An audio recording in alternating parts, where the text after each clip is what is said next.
Our guest is David Manheim. David is a public policy researcher currently visiting the Technion, specializing in biological and technological risks and the impacts of new technologies. He's also a lead researcher at One Day Sooner, which advocates for participants in human challenge trials, and a policy advisor at Guarding Against Pandemics, which is a U.S. lobbying organization dedicated to preventing the next pandemic.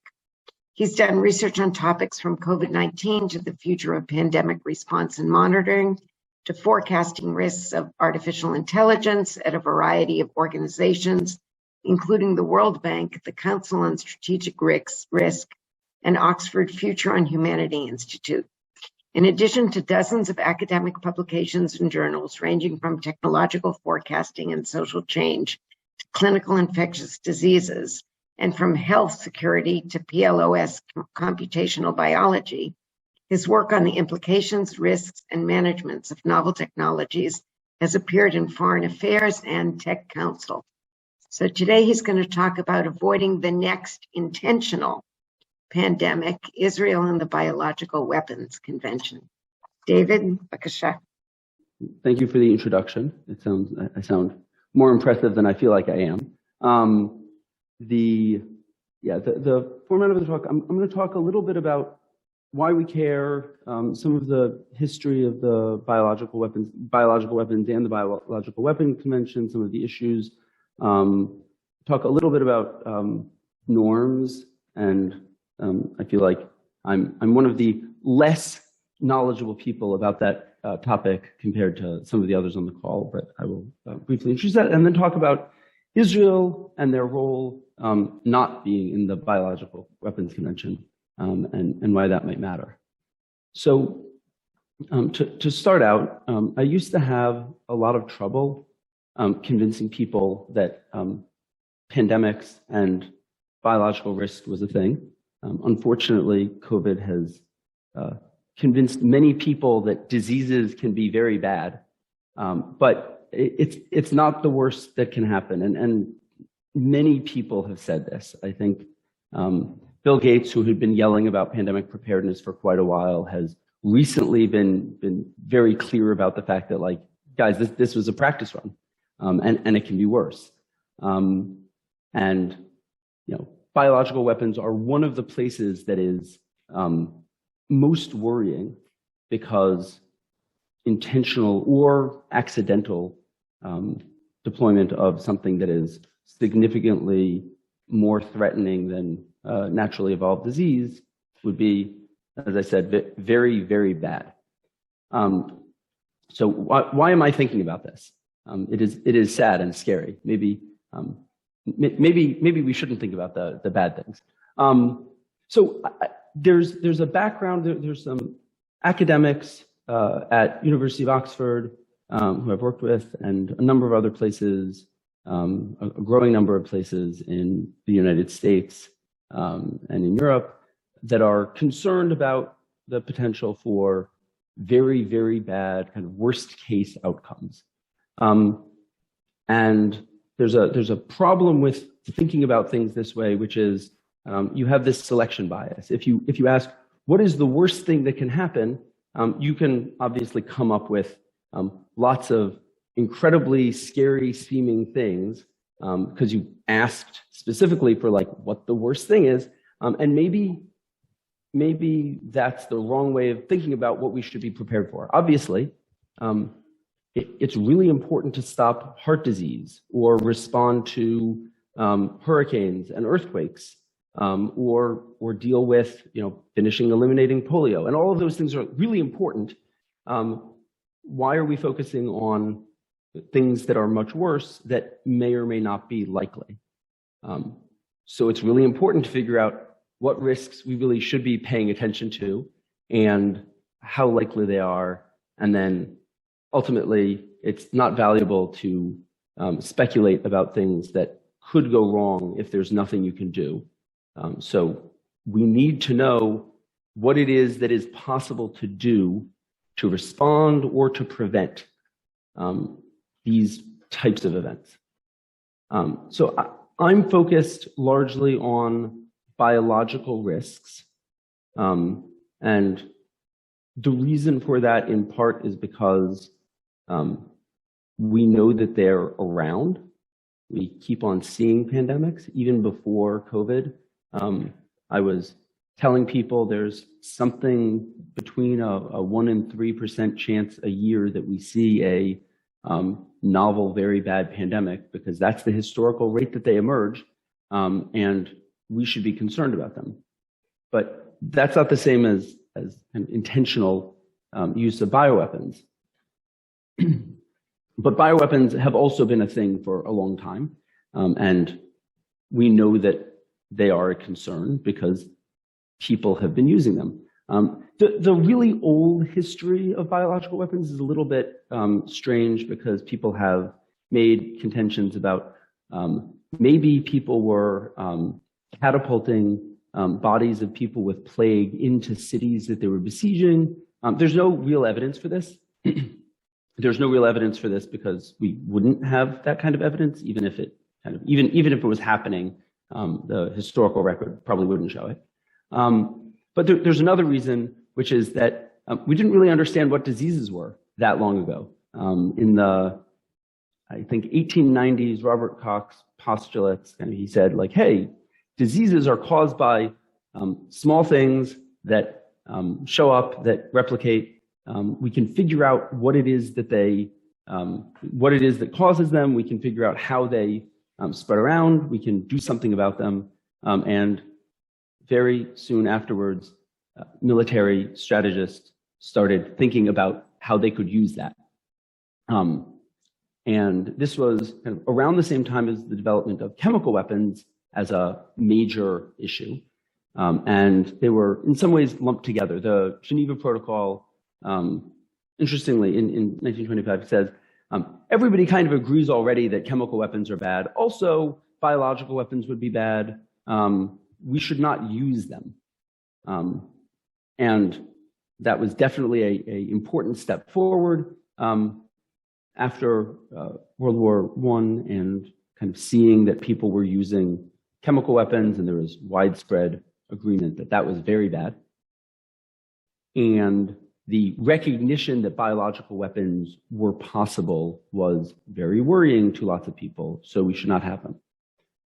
Unfortunately, it turns out that if you tell people that there's something very worrying that they should be concerned about, then they start wondering if anybody is, in fact, planning to use them. So we had Japan in 1930. Evidently, there are some books that claim, and I don't know how they know this. I think there are some people who in Japan who had said something to this effect, that they saw some books written by people in the West saying biological weapons could be very, very bad, and we need to make sure that they're not used. And the conclusion that they came to is they're concerned because they know, because they're trying to make them and use them. And if they're doing that, we definitely need to as well. And this is kind of a theme in international relations and weapons of mass destruction, that the kind of miscalculation, or sometimes proper calculation, of what it is other people are doing spurs a lot of development. By World War II, there was a lot of use of bioweapons by Japan. There was a lot of consideration of use. Obviously, the UK had a program, the US had a program, the USSR had a very big program. Outside of Unit 731, there was no very widespread use of biological weapons during World War II, but there were definitely concerns that that was something that everybody was looking at seriously, and everybody was very scared about this because, as I mentioned on a previous slide, unlike chemical weapons, which are very bad and horrific in terms of their impact, biological weapons are also horrific in terms of their impact, and they spread, which makes them both strategically in many ways less useful, because you don't want to shoot a weapon that might hit you, and also much more worrying in that somebody could decide to deploy them and it would be very bad for everyone, not even just the people involved in the conflict. There was a lot of discussion then about what needed to happen. And in 1975, the Biological Weapons Convention entered into force. As you can see, most of the world is green. Most of the world has agreed to do this. There are some states that have signed but not ratified. They've agreed in theory, but there's no actual law in force. The red countries, if you'll notice, are mostly places that have relatively low capacity. And actually, most of the green countries are also places that have relatively low capacity. It turns out that making biological weapons is very hard. But what we saw was that there was kind of agreement that this needed to stop. And despite that, there were a number of countries that didn't actually stop. Putin has, since he came to power, has denied this, but Gorbachev said very explicitly that until 1990, there was a biological weapons program in Russia, and a number of defectors from the USSR have verified that claim, that they were doing a lot of work. And the reason they were doing a lot of work was because they really were convinced that the US was doing the same, that there was they could not believe that the United States was not actively pursuing this. And one of the key defectors from post-Soviet Russia who came over was induced to do so when they did inspections, mutual inspections, and he went to the US and looked around and said, wait, they're really not. Like, there's actually no program here. We really assumed that there was, and there's nothing happening. But again, this kind of illustrates the strategic miscalculation that occurs around this class of threat. There has been kind of a history more recently of everybody kind of agreeing that this should not happen. You may see the small red dot that is Israel. I will get to that a little bit later. The Biological Weapons Convention did not fix everything. Unfortunately, there are a number of problems. Enforceability is particularly tricky. It turns out that nuclear non-proliferation is easy for several reasons. The first of which is the type of equipment that you need, as I'm sure Israelis are very well aware. The type of equipment that a place like Iran needs to be able to run centrifuges is pretty specific and relatively hard to get, and not something that everybody is using anyway. For both biological and chemical weapons, that is not the case. The types of things that you need to grow large vats of anthrax or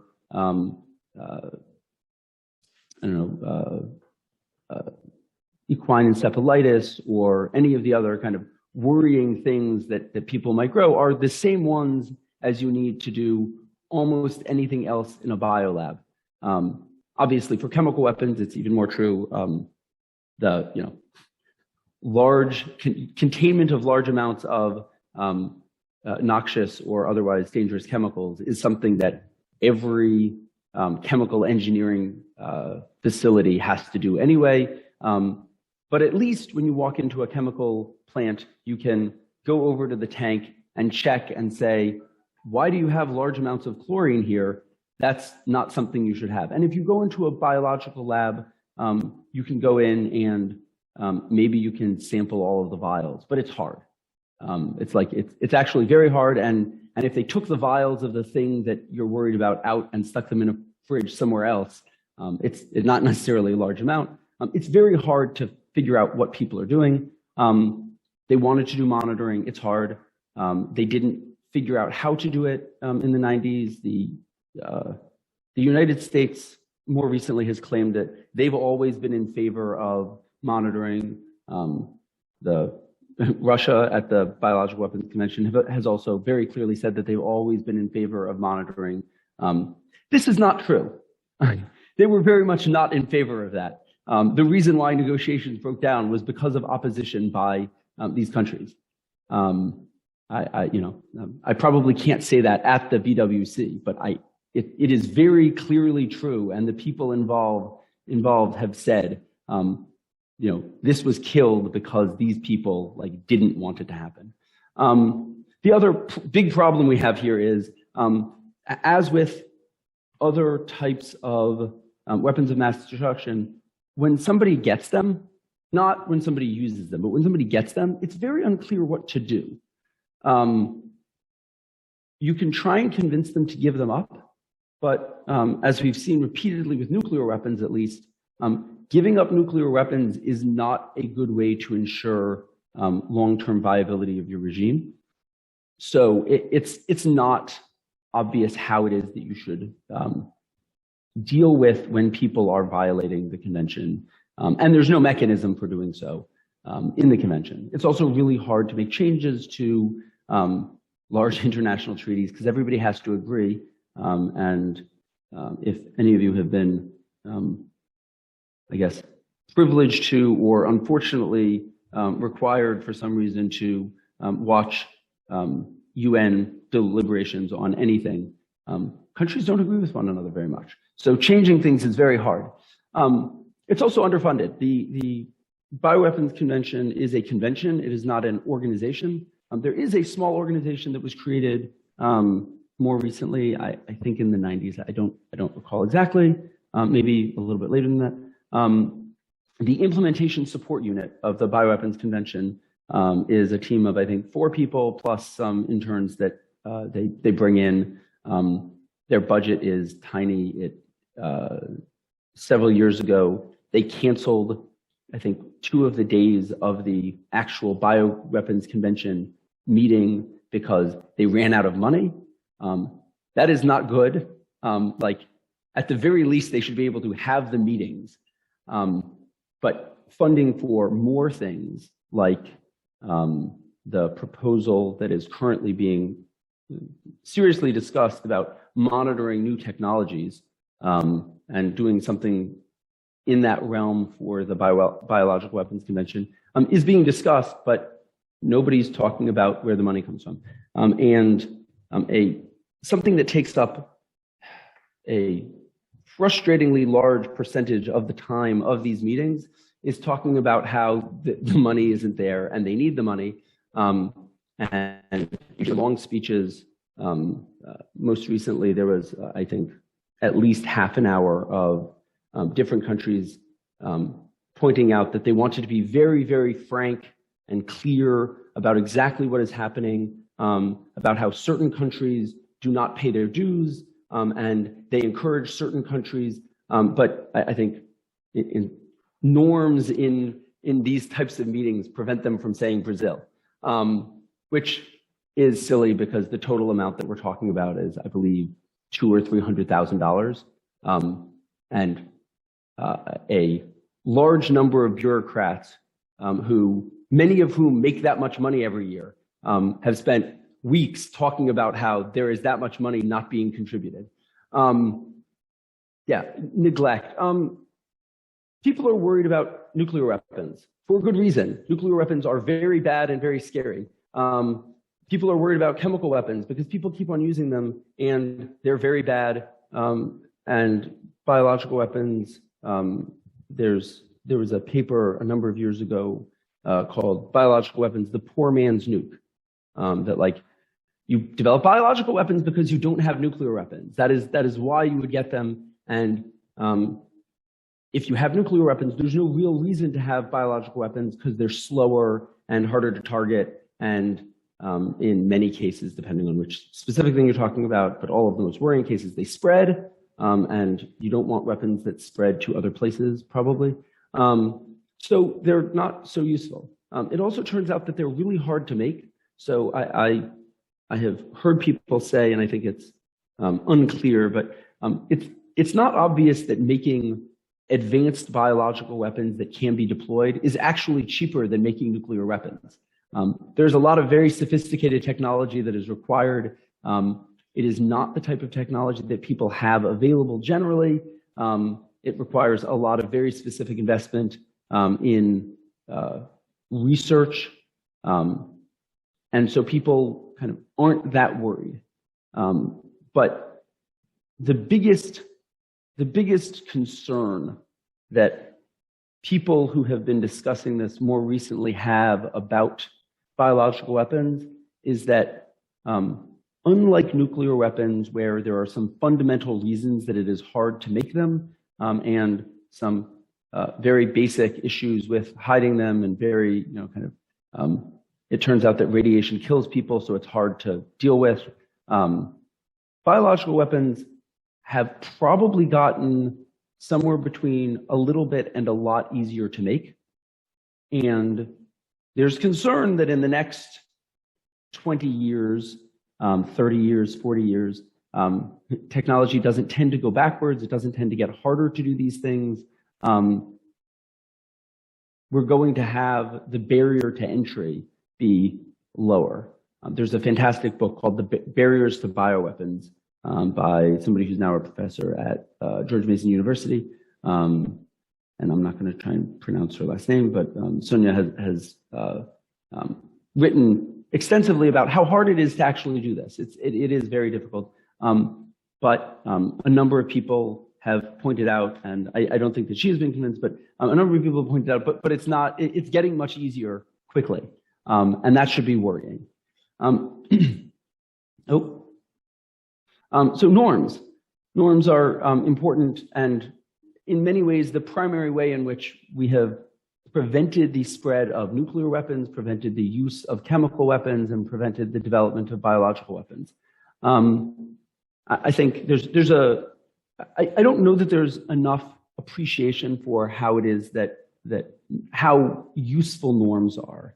And a story that I heard when I was at the RAND Corporation illustrates this. They were talking to people about why it is that soldiers abide by norms on the battlefield. And so they asked senior military people, strategists, why is it that soldiers don't, for instance, kill or rape civilians on the battlefield? And the strategists say, well, obviously, it's not a strategically useful thing to do, and it makes it very difficult to maintain discipline among soldiers. So it's discouraged, and that is why we would not want to do this. And then they asked some actual soldiers who have spent time on the battlefield, who've been in combat. Why is it that you don't do this? And the way I heard it said was every single one of them, every single person they talked to, when asked this question, said some variant of, "What the hell is wrong with you? Why would I do that? That's horrific. I'm not going to shoot civilians. I'm not going to rape people on the battlefield. That's not something that is, why would you even ask that?" The way that norms are effective, and that is not true of all militaries across the world now, but it certainly was not at all true 100 years ago, 200 years ago. But the way that the norm has been effective is that people don't even consider doing it. It's not on the list of options. And that's really important, because we don't want people to, when they're considering what options there are, jump to, oh, well, maybe we should use bioweapons. So what makes norms stronger? People growing up in a world where use of nuclear weapons is viewed as completely beyond. In the 1960s, it was not clear that people should not use nuclear weapons or how bad they would be. And in the 1970s, it was getting to the point where people were but we're not doing that anymore, right? And in the 80s, it got to the point where, okay, maybe there's a threat of this, but it would be very bad. We haven't seen it happen. Maybe we can make sure it doesn't happen. And now I think there's kind of a universal understanding that this would be very, very bad and should be avoided at all costs in a way that wasn't true in the 1950s or 60s. It was not as clear that was what everybody's mindset was. universal adoption is really important because, especially for norms about weapon usage, it's very strategically fragile for one side to promise not to do something. And what makes norms weaker? Violating them. Violating norms makes norms weaker. And I think that, unfortunately, the recent events have shown that there are a lot of places where norms that people thought were pretty solid can be degraded very rapidly. And so that's, for lots of very important reasons, very worrying. Israel has not joined the Biological Weapons Convention. There are lots of very reasonable reasons for this. I have said, and I have heard, I've heard some of this, and I have heard agreement about some of this. Strategic ambiguity was very important for Israel at a certain point.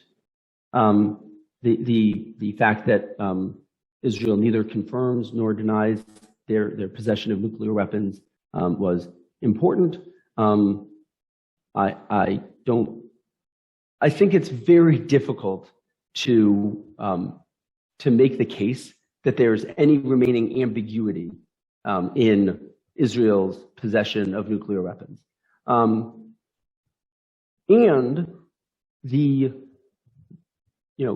When India and Pakistan got nuclear weapons in violation of the Non-Proliferation Treaty, that was not good for the norms of nuclear non-proliferation, but it was also something that could be accepted and agreed about, that like, okay, this is, we can move on from here. Strategic ambiguity means that it's much harder to move on. And I think that Israel's continuing denial that they, or unwillingness to say whether or not they have nuclear weapons is not useful, but unwillingness to say whether or not they have biological weapons is very damaging. I am hopeful and think it is very likely that Israel does not have biological weapons. There is certainly thought about what it is that would look like, but it is not, they're not, as far as I am aware, and obviously I'm not in a position to know this, but there's not work on actually weaponizing biological weapons, and a large part of the reason why is because Israel does not need to. The argument from poor man's nuke, I think, is very convincing. But geopolitically, it's very difficult for Israel to say that because there has been a lot of pressure to make the Middle East a WMD-free zone. And this is, I think, a deeply cynical move by a number of countries to prevent Israel's participation in the Chemical Weapons Convention and the Biological Weapons Convention by attempting to kind of attack the question of nuclear weapons, which is, it's not on the table for discussion. For many reasons, Israel's not going to discuss that, but it means that there's kind of a problem that we can't make forward progress. And the most likely scenario, if Israel tomorrow were to say that they wanted to join the Biological Weapons Convention, is that there would be lots and lots of screaming about why Israel has not renounced nuclear weapons, which is frustrating because, again, it's not on the table, but also it prevents progress on something that is really important. So the status quo of just shutting up and not talking about this is stable, which is unfortunate because it means that we can't get progress. And the question is, how does this change, or how could this change? And I'd be very interested in thoughts. I will end with a small story about how it is that Israel has not ratified but signed on to the Chemical Weapons Convention, which is, somebody's not muted, sorry. That somebody signed on to, but Israel signed on to, but did not actually ratify the Chemical Weapons Convention, which is if I remember correctly. Bill Clinton asked nicely, said, it would be a great personal favor if you guys could do this. Can you just do this? And it turns out that was enough to get a lot of movement. And the way in which I've spoken to people who were involved in some of these discussions, the way in which some of the verification stuff was negotiated and Israel's participation. And there were some places where, delicate international negotiations are delicate and difficult. And they fell apart and Israel did not ultimately ratify. But it doesn't necessarily take that much. It does not take a grand realignment to change status quo on some of these things. So I am hopeful that there are places where there could be progress. This is not something that I strongly expect, but it is something that I think is viable and, for obvious reasons, desirable.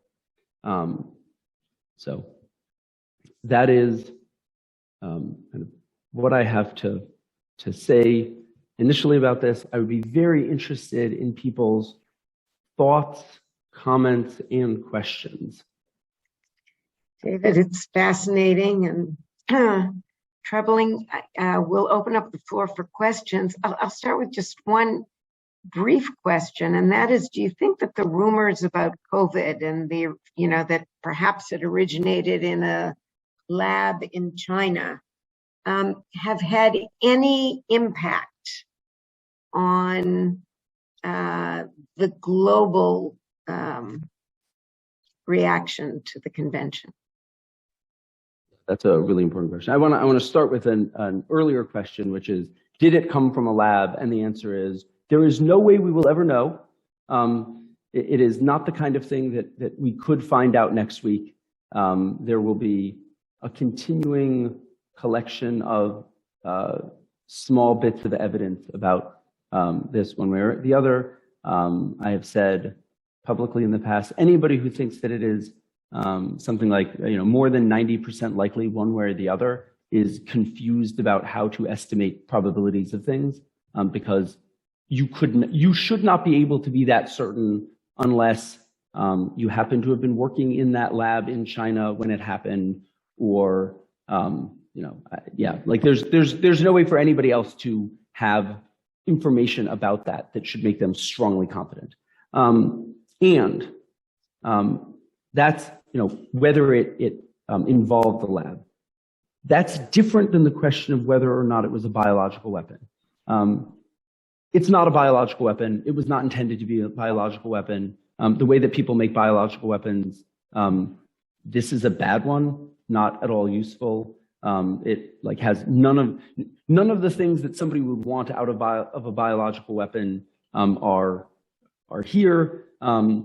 So it's not a biological weapon. That's different than the question of whether it's a lab accident, which is an important one, and lab accident risk is something that I have spent a bunch of time on and continue to spend time on. Gain of function research and other things, which is a misnomer, and there are lots of things that I could talk about there that I don't think are as relevant here. But has it impacted discussion? And I think the answer is not that much. I think that there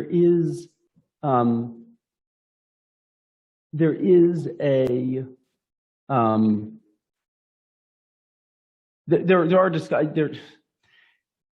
It turns out that conspiracy theorists say lots of things, and saying that the U.S. has a bioweapons lab in Ukraine, which makes no sense for tons of reasons, is on the list of things that people have talked about, or that, there are a lot of kind of crazy things that have been said. The thing that has happened in kind of international discussions is a renewed appreciation that we don't have good international mechanisms for dealing with this. We don't have a way to figure out how to do this. That's very bad. And I think that's it's promising. Beyond discourse, I mean, aside from conspiracy theory, even just how has it influenced international discourse about it? It's gotten more attention. I think there's a lot of push for instance, there's a pandemic treaty that people are seriously discussing. International relations move slowly, if at all, and often not at all, but there's a lot of different places where people are pushing for renewed attention and potentially promising ways to address this risk better. It's unfortunate, but a reality that it takes a tragedy or similar to spur people to respond. I can hope that after having bungled response and failed to respond, failed to deal with COVID properly, we at least, as one of my employers has been pushing for, stop the next pandemic, whether natural or artificial. And there are lots of ways. There's a lot of promising stuff that can be done about this, and a lot of it is being pursued. So I'm strangely very hopeful in the wake of COVID that there will be more progress. Thanks. Rotem. Hi, very interesting. Funnily enough, I actually fear more biological agents in pharmaceutical companies than in government hands. And are there any monitoring systems in place for those? And are there more like Africa is kind of like a place where everything can, not many laws regarding this? And do you have any input regarding Africa and biological agents there? Yeah, so I want to address the first part first, which is private development or use of biological weapons or things that would be used for biological weapons. The convention is very clear that states are responsible for preventing development of weapons and stockpiling of weapons in their territories and by anyone there. The US government is not allowed to say, well, it was a private actor and we didn't have to pay attention. But they also have not done very much to ensure monitoring of this. I single out the US because it's the place that I know the most about how it is that they're dealing with this. Nobody has done a great job of monitoring what it is that biologists are doing in these labs. Government oversight of science is in general worrying, and I certainly do not think that governments should be able to tell scientists in general what it is they can and can't do. But that is not a universal claim, and it should not be a universal claim. And we certainly do not tell nuclear physicists that there are no restrictions, academic freedom. If you want to publish plans for nuclear weapons, feel free to do so. We don't say that for good and obvious reasons. Those norms haven't developed in biology yet. They haven't developed in computer science yet. They haven't developed in a number of realms where, like, we do know that there are issues, and that's because norms change slowly. So yeah, that in terms of kind of private development and use, I think there's less motive there, and less concern, but also less oversight. And I think that oversight is something that we should be pushing for more of. And there are a number of ways that can happen. In terms of Africa, there is a tendency for people to hold on to this, frankly, nowadays, bizarre notion about the dark heart of Africa. And we don't know what is happening there because it is a lawless and unobserved land. That is not true. It is completely and totally untrue that we don't, many countries in Africa are relatively poor. They have relatively underdeveloped health systems. And despite that, they have health systems that are actively monitoring for this. Every time there's an outbreak of Ebola, it gets noticed. The international community helps respond, but it is not something that, when we have emerging diseases, they don't not get noticed. They don't get noticed as quickly as would be ideal. they don't get noticed as quickly as would be ideal in China or in the United States or in Africa. But I don't think that that's something that relates particularly to Africa. I do think that there's importance in continuing to develop global biomonitoring systems, and I could talk about that a lot more if people are interested. But it's not. I'm certainly not more concerned about Africa from a biological weapons perspective than I am many other places. In terms of natural disease emergence, there are reasons to be concerned about Africa because of the kind of urban wild interfaces and how it is that natural, zoonotic diseases emerge. But also Southeast Asia, also South America, also, this is not a Africa specific thing. So yeah, I think it would be good to do more there and also everywhere else. So I'm skeptical that there's some kind of specific thing in Africa that we specifically want to be doing. That said, yeah, we should be building global health systems for monitoring surveillance. So if concern about that gets more money to monitoring in Africa, okay, fine. That seems okay. I hope that answered the questions.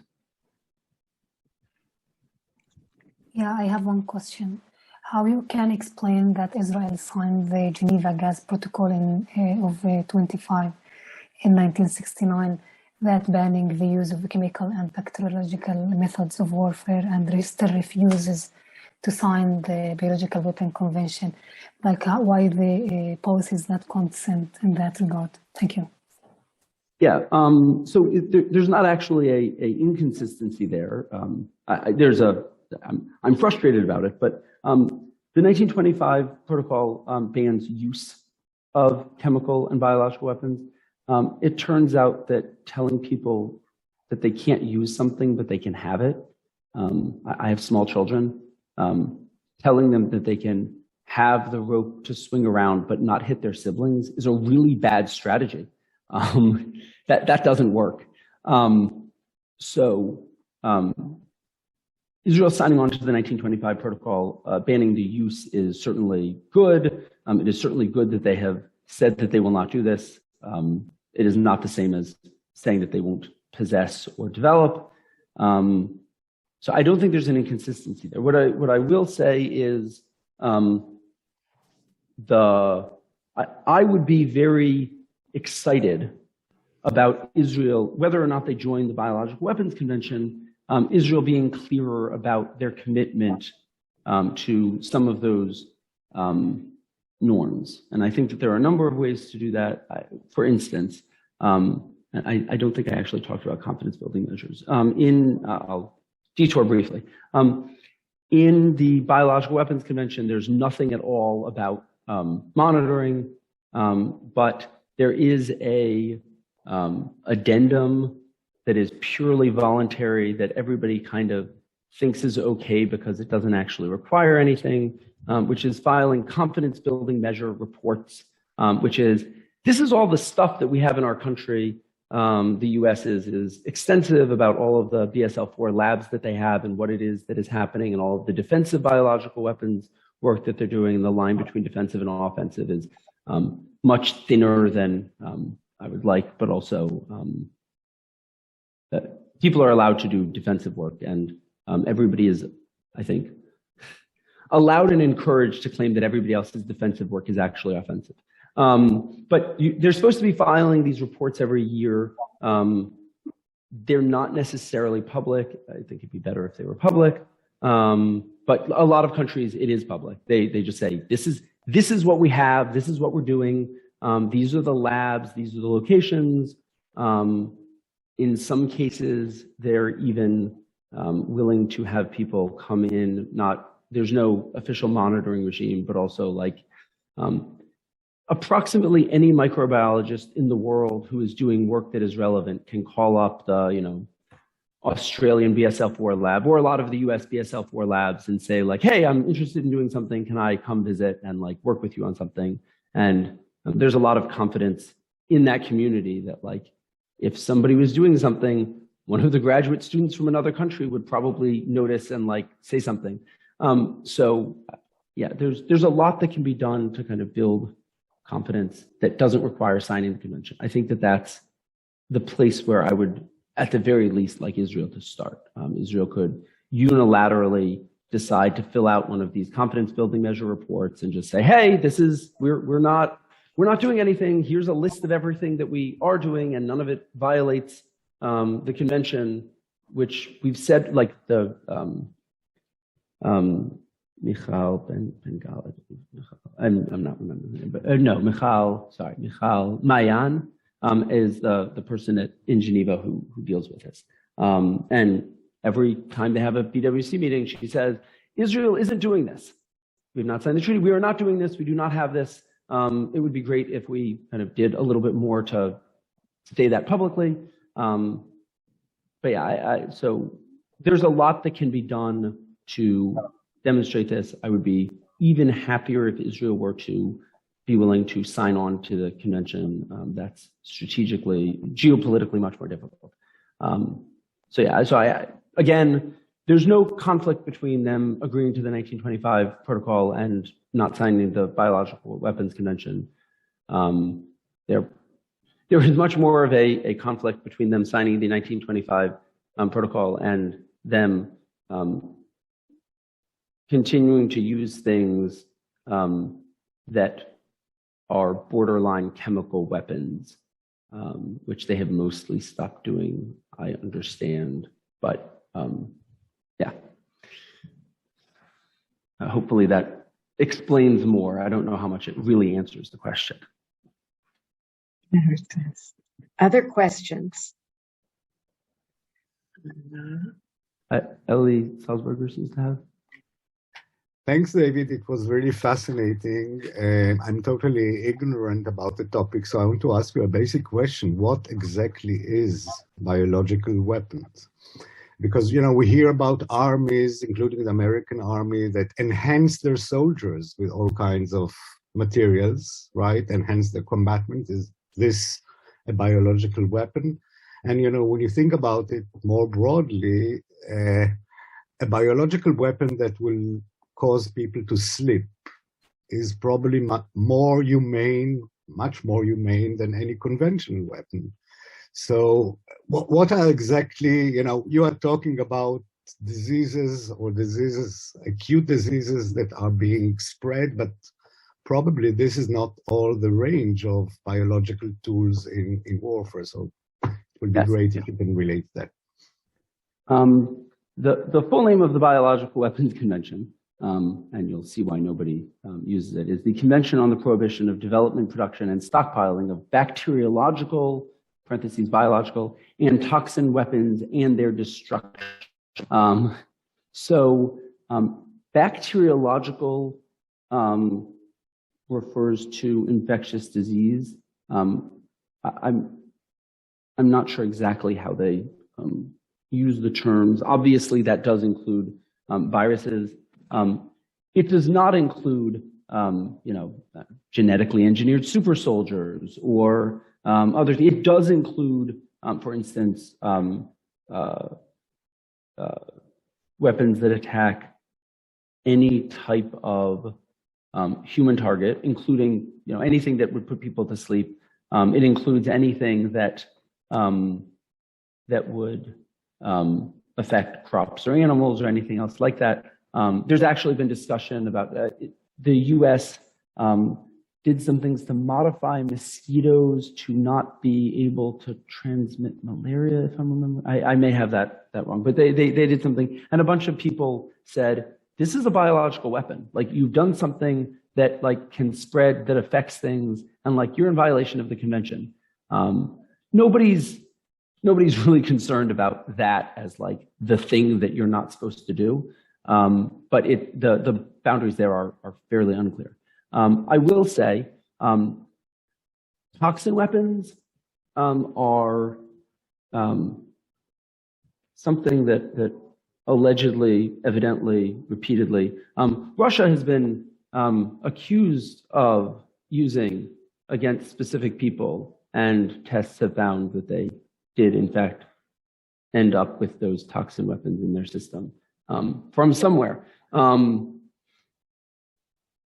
They're different. They're covered by the treaty. It is absolutely a violation of the Biological Weapons Convention to use them. They don't spread, so I'm not worried. Which is like not that it's not norm violating and very bad, but also from the perspective of global catastrophic risks. Anthrax is a good example of this. Anthrax is very nasty. It is a horrific way to die. It is absolutely a biological weapon. The way it could be used, the Shinrikyo in Japan attempted to develop,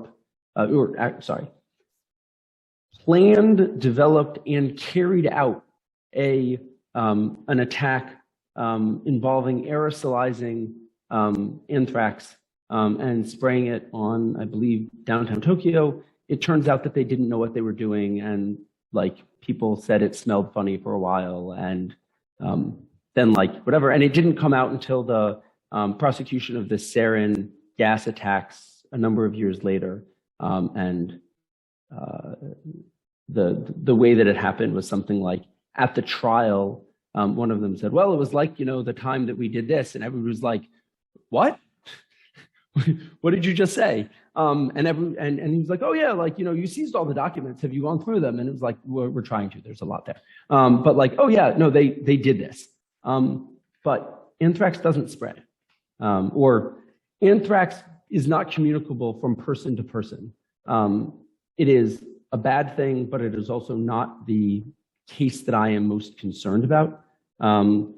In my view, those are much more akin to chemical weapons. Okay. All of that said, biological agents or toxins or chemical agents that are more humane than, yes, noxious chemicals that knock people out or cause them to vomit or other things are less bad in terms of the physical effect than shooting people. They're also more norm violating, especially when used in war. There's a carve out for use of tear gas against civilians, because that's fine as long as it's like your own country that's doing it, which there are some strange. I understand why this was done. I understand why it makes sense. And it is very strange to say police are allowed to use tear gas against civilians, but they're not allowed to use it against enemy combatants.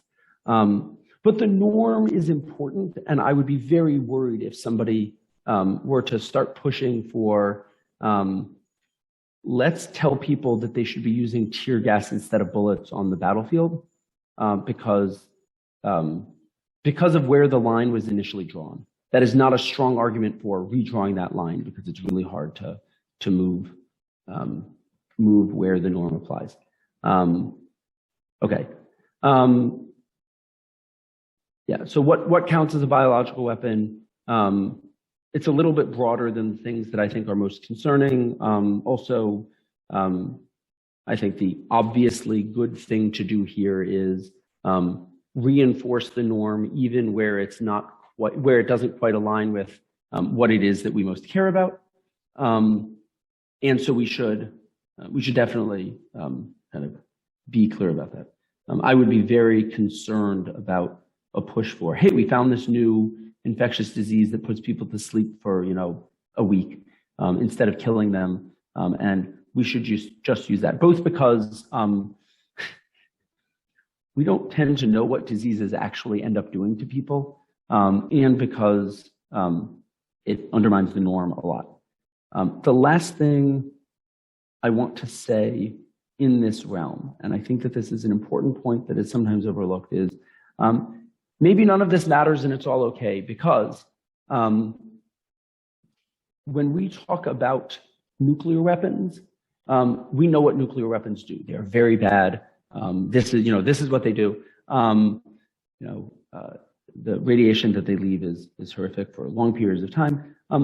for biological weapons, there's no fundamental guarantee that you can design a virus or bacteria or anything at all that does a given thing. So there's been rumors, kind of conspiracy theories, that Israel has a biological weapon that only targets Arabs, which doesn't make sense because genetically Sephardim and Arabs are not different. Like it doesn't make sense.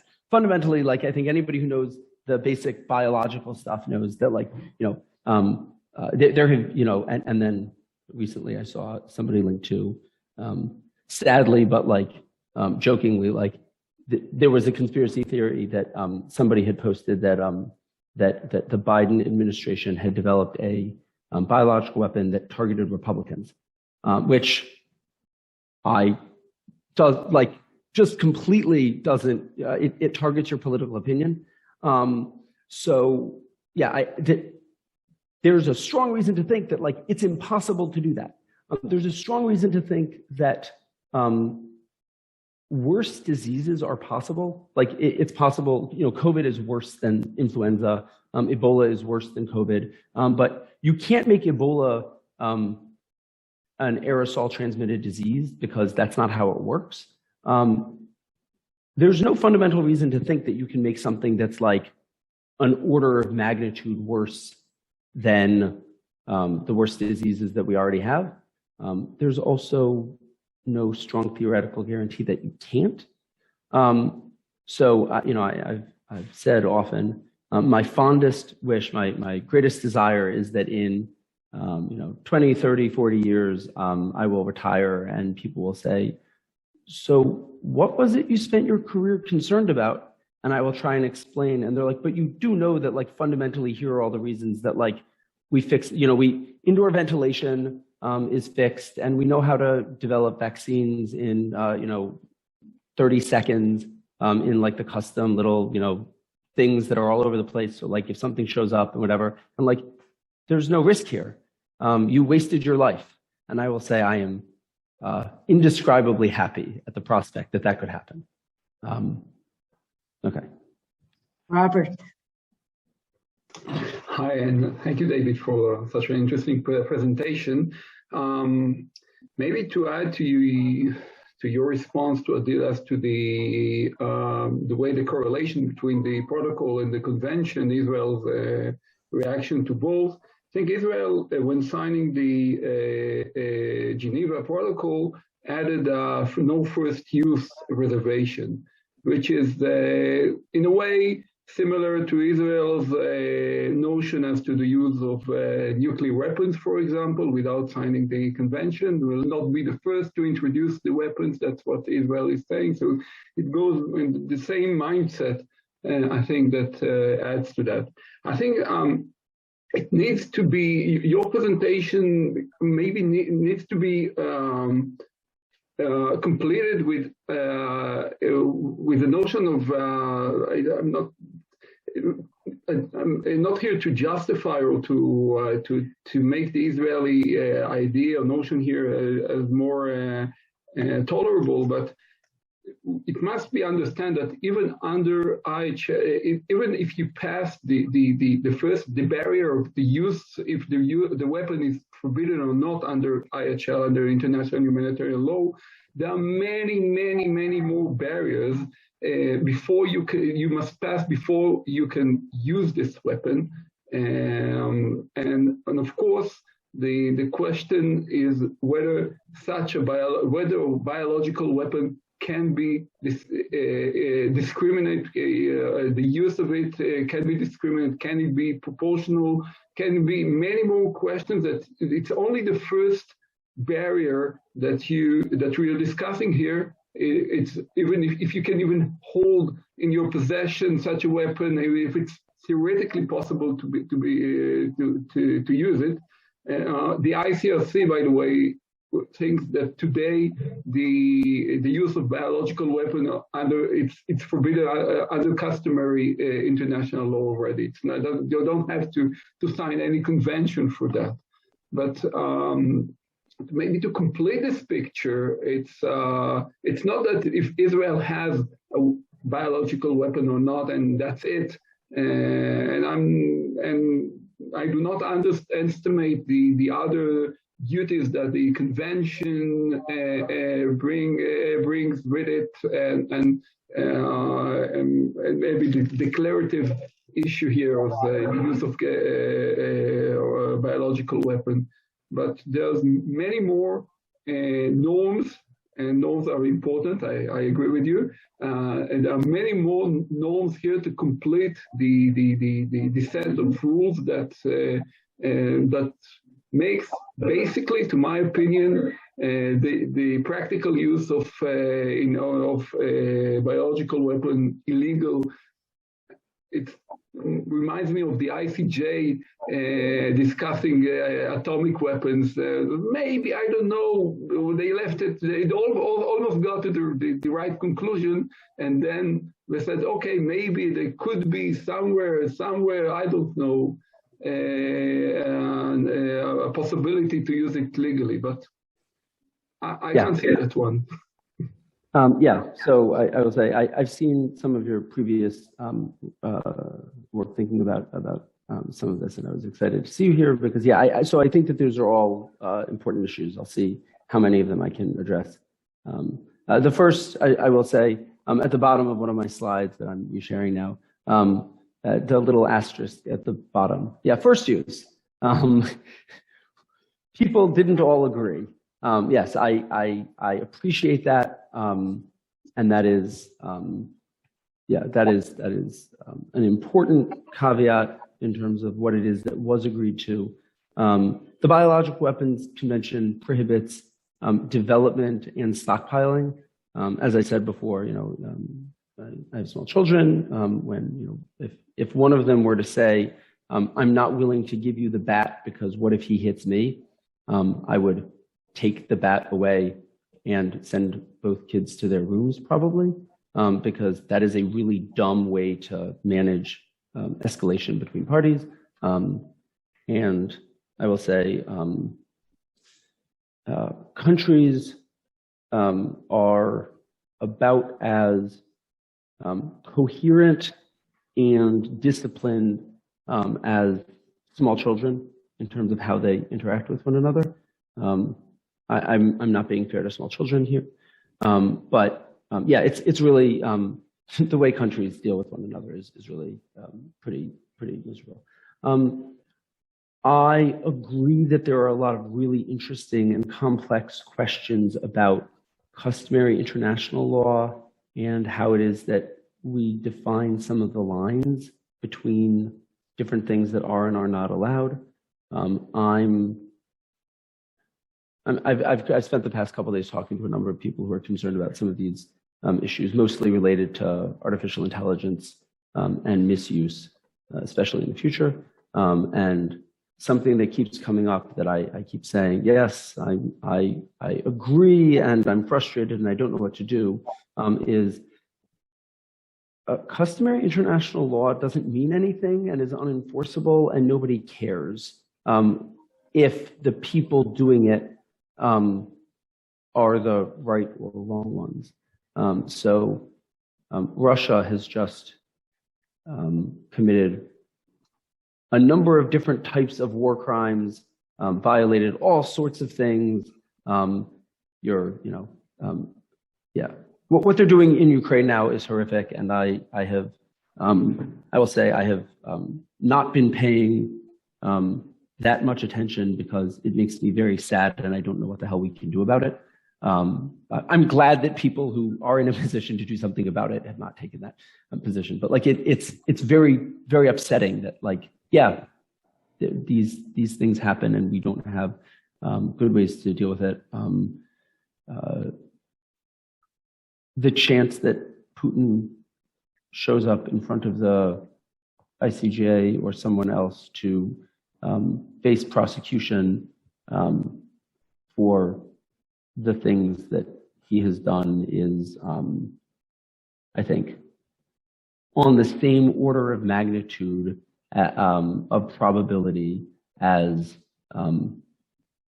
them deciding to just stop and go home and apologize and pay restitution. It's not something that's in the cards. Unfortunately, we don't have good ways to enforce norms. That's a general thing.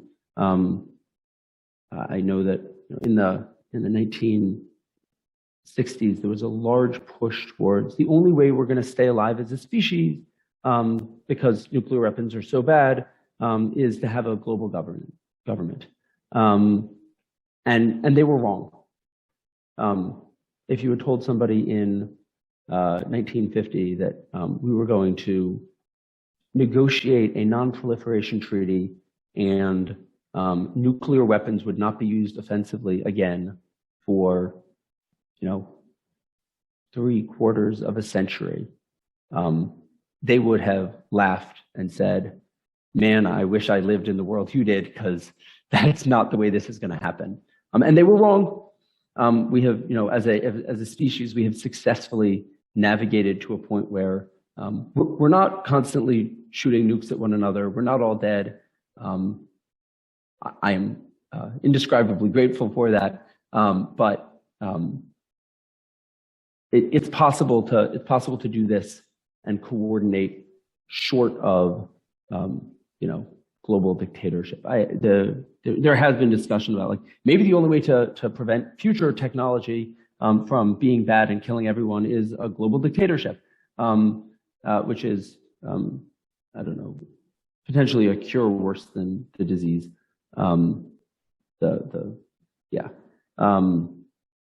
Okay. Sorry, I kind of wandered off there. Getting back to some of the very concrete questions. The way in which Israel deals with biological weapons is very strategically understandable, and I think that's important to appreciate. At the same time, the kind of basic game theoretic model of tit for tat of I will only hit you if you hit me is very, very fragile and bad. And the fact that both parties involved are pursuing a near optimal strategy does not mean that overall this is a good idea and maybe we should figure out how to change the game so that that's not what's happening. I'm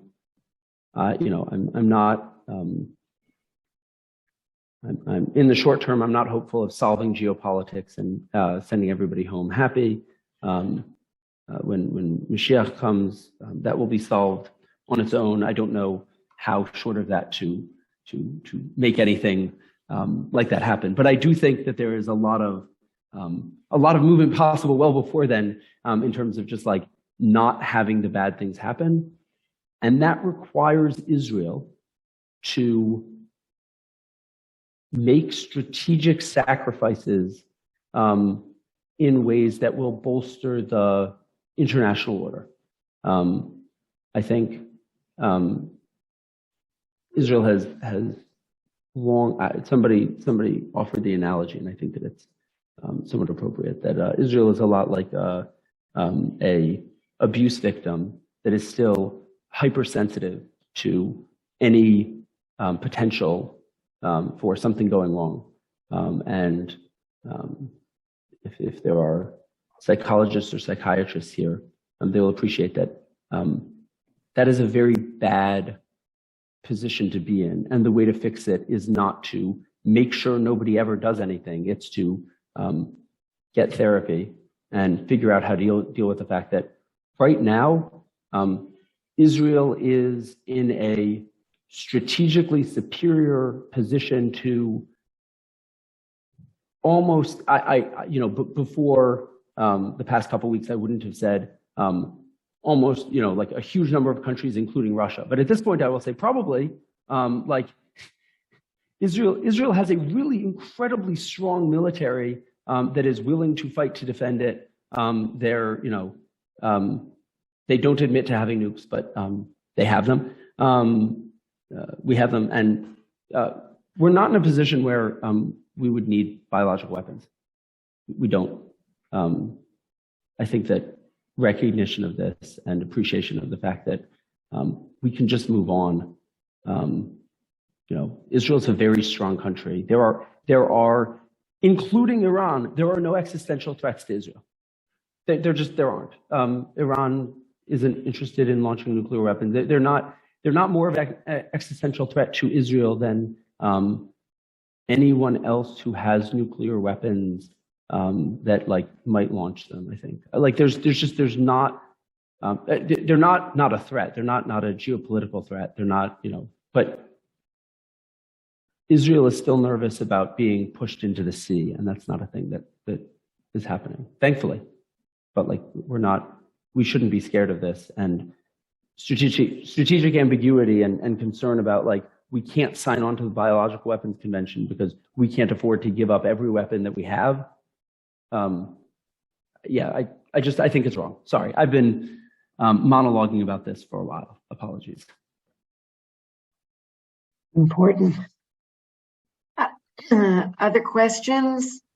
Yeah, I can ask another question, which relates to the perspective of our center, the emergency center. Do you think that a strategy and institutional structure and a law that should deal with the possible threat of biological weapons should be different from a pandemic, i.e., preparedness, mitigation, handling a crisis, and recovery? Are there differences between pandemic and biological weapons? There are differences. They are, in terms of preparedness, response, and recovery, I think they're relatively minor, actually, because the types of things that you do to fight infectious diseases are similar, regardless of whether the infectious disease was a naturally emerged disease, a laboratory accident due to ill-advised research, or somebody trying to do something horrific. The way that you respond is very similar. I believe Russia at the 2019 Biological Weapons Convention stood up and said, but the World Health Organization is not supposed to be informed and consulted and worked with if there is a biological weapons event. The treaty does not include that. They are not part of the discussion. You don't go to them. And the response, which is absolutely correct, is if there's a biological weapons attack, we will not know, certainly not with certainty, that it is a biological weapons attack when we need to start responding. And the World Health Organization are the people who should be dealing with response. You can't leave them out here, to which the very stereotypical response was. But of course, the WHO is not supposed to be thank you. This is you have repeated yourself successfully. So in terms of preparedness and response, absolutely. The way that you successfully respond, large governments and any large organization, the only way that they successfully respond to things quickly is by having figured out what to do in advance. That just they're large is not nimble. We absolutely must have institutions and plans to allow us to respond to natural pandemics and anything else that happens.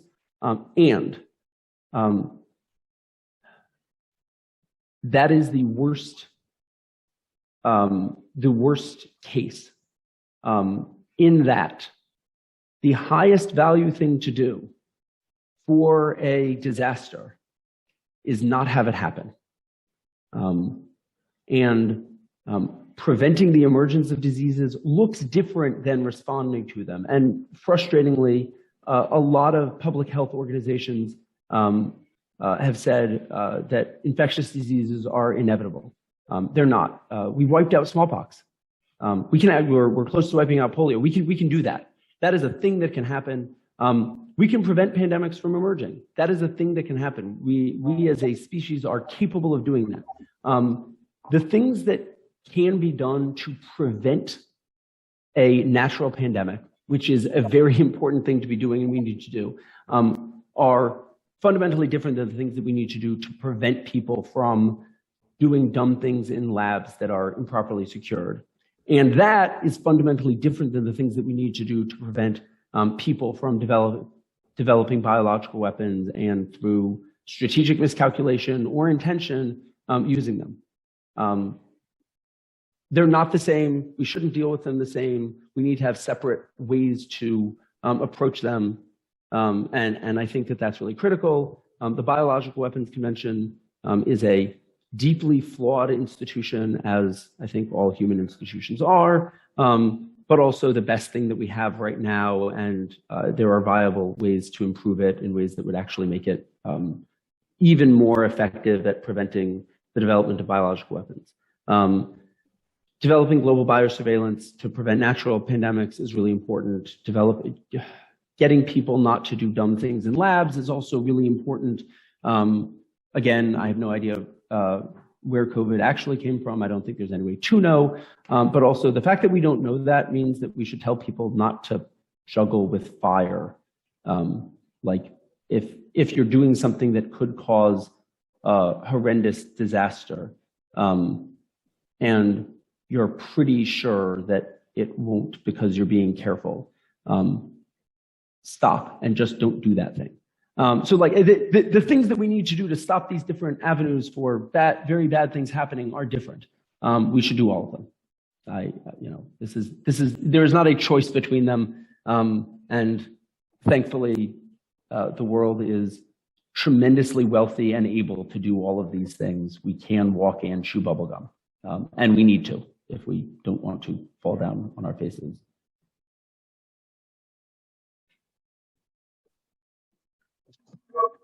Other questions?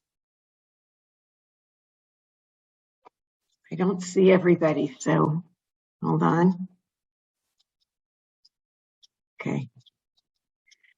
So David, I want to thank you. Did you see somebody else? No, but before we end, I do want to say, I'm very interested in continuing to discuss this with people. If people have ideas for projects that can address these risks, or policy pathways forward, or other things, I will be very clear about this. And this is unusual for academia.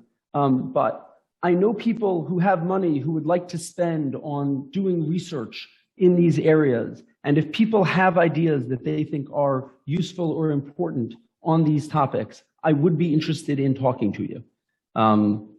If your master's thesis or PhD dissertation or postdoc work is relevant to this and you think that there's something that would be really useful you could be doing, please get in touch. You are talking to a group of, within the audience, there's a group of graduate students in disaster management, and most of them will be doing final projects. So this is something that they can definitely keep in mind. A few will be doing master's theses, but everybody will be doing projects. So, okay. And if anybody's interested, I have David's information. So I really want to not hard to find online. Okay. I want to thank you very much. It was fascinating, and have a good trip back home. Thank you. Thank you. Thank you. Thank you.